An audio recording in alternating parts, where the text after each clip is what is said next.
Talking to oneself is a habit everyone indulges in. We could no more stop talking to ourselves than we could stop eating and drinking. All that we can do is control the nature and the direction of our inner conversation. Most of us are totally unaware of the fact that our inner conversations are the causes of the circumstances of our life. We are told that as a man thinketh in his heart, so is he. But do we know that man's thinking follows the tracks laid down in his own inner conversations? To turn the tracks to which he is tied in the direction in which he wants to go, he must put off his former conversation, which is called in the Bible the old man, and be renewed in the spirit of his mind.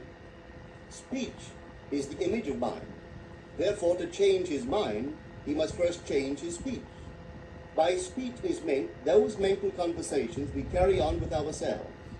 The world is a magic circle of infinite possible mental transformations, for there are an infinite number of possible mental conversations. When man discovers the creative power of inner talking, he will realize his function and his mission in life. Then he can act to a purpose. Without such knowledge, he acts unconsciously. Everything is a manifestation of the mental conversations which go on in us without our being aware of them. But as civilized beings, we must become aware of them and act with a purpose. A man's mental conversations attracts his life. As long as there is no change in his inner talking, the personal history of the man remains the same. To attempt to change the world before we change our inner talking is to struggle against the very nature of things. Man can go round and round in the same circle of disappointments and misfortunes, not seeing them as caused by his own negative inner talking, but as caused by others.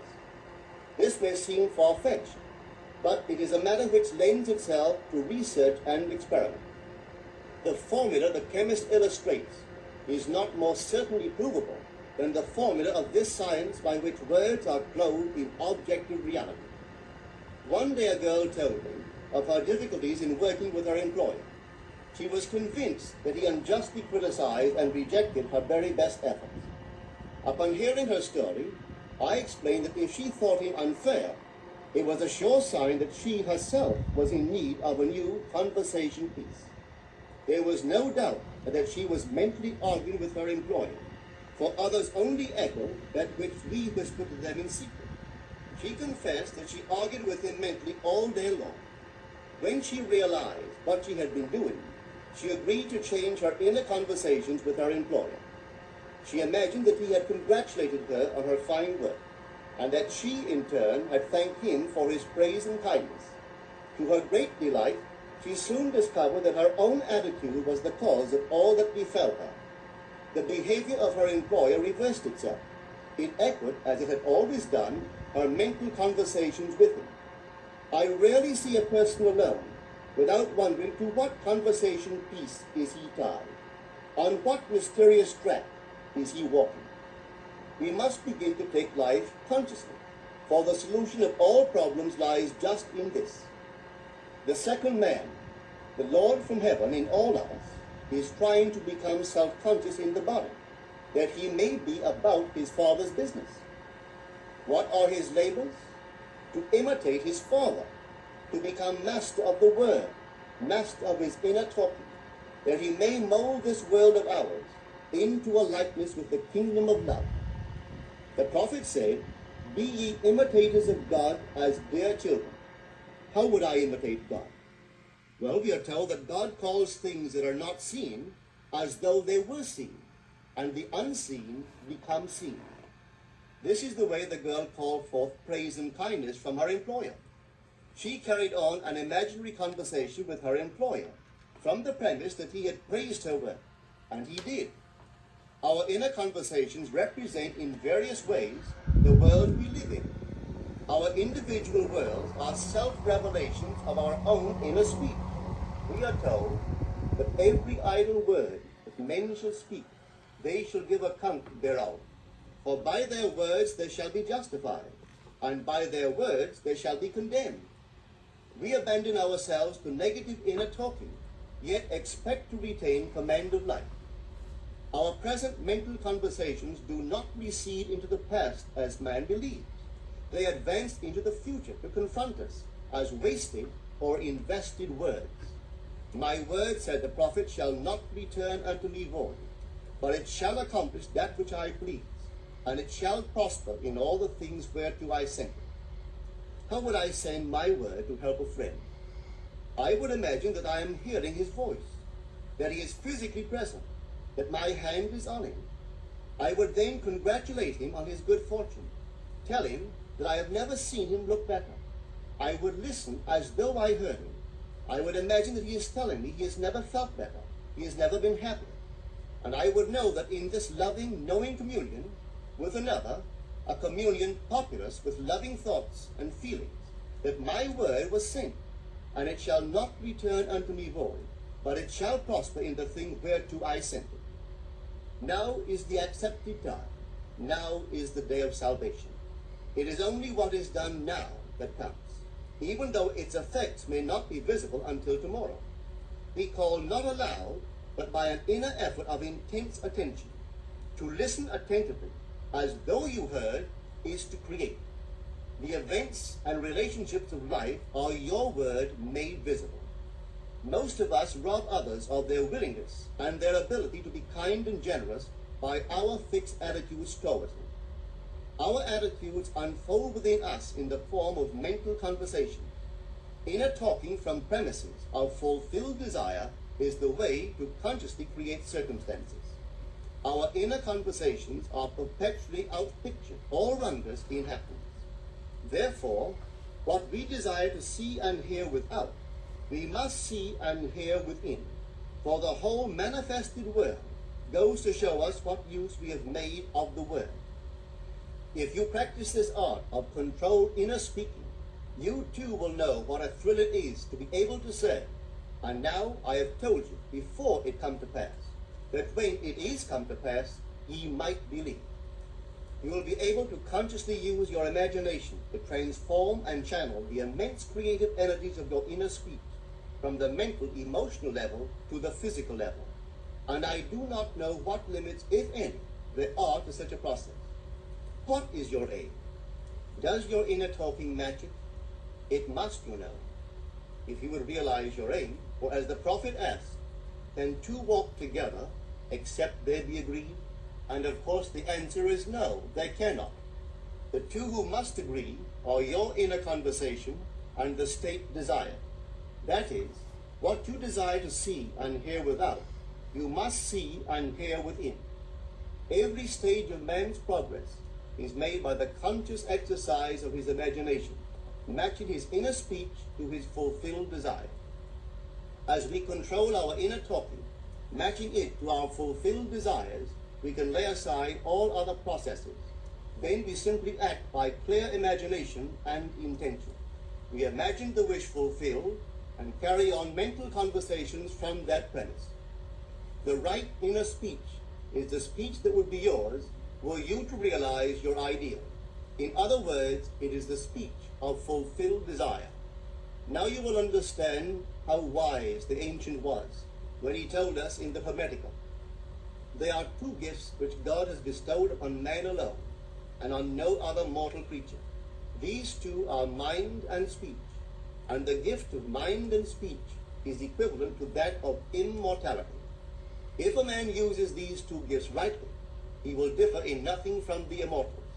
And when he quits his body, mind and speech will be his guides, and by them he will be brought into the truth of the gods and the souls that have attained to bliss. With the gift of mind and speech, you create the conditions and circumstances of life. In the beginning was the Word, and the Word was with God, and the Word was God. The Word, said Hermes, is Son, and mind is Father of the Word. They are not separate one from the other, for life is the union of word and mind. You and your inner talking or word are one.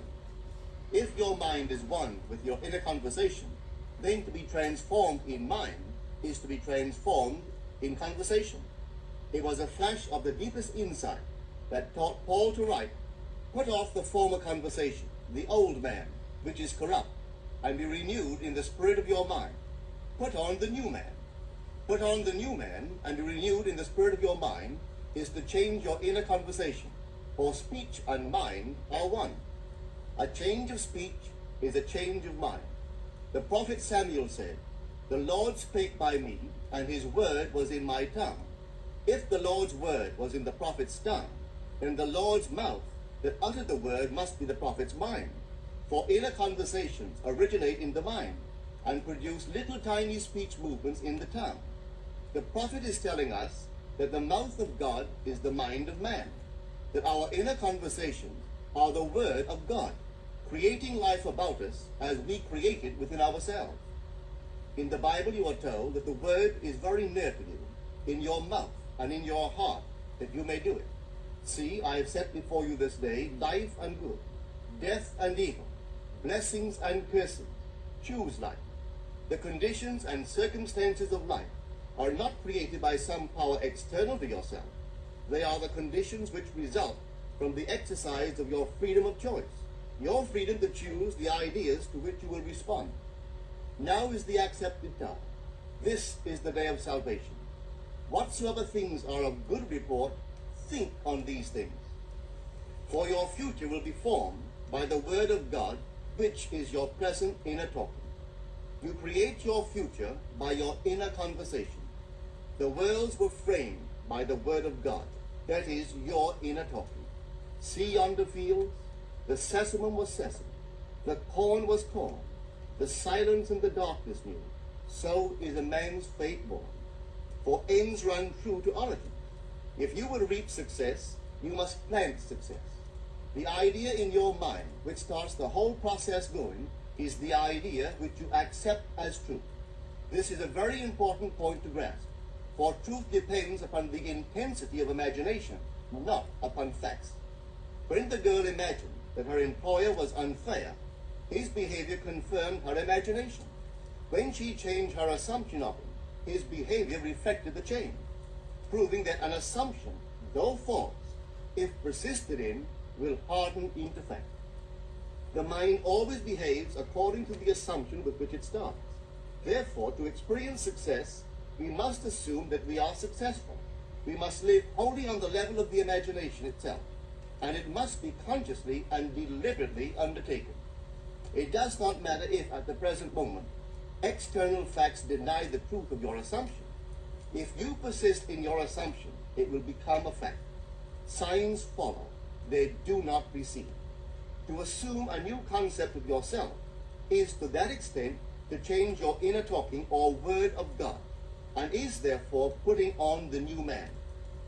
Our inner talking, though unheard by others, is more productive of future conditions than all the audible promises and threats of men. Your ideal is waiting to be incarnated, but unless you yourself offer it human parentage, it is incapable of birth.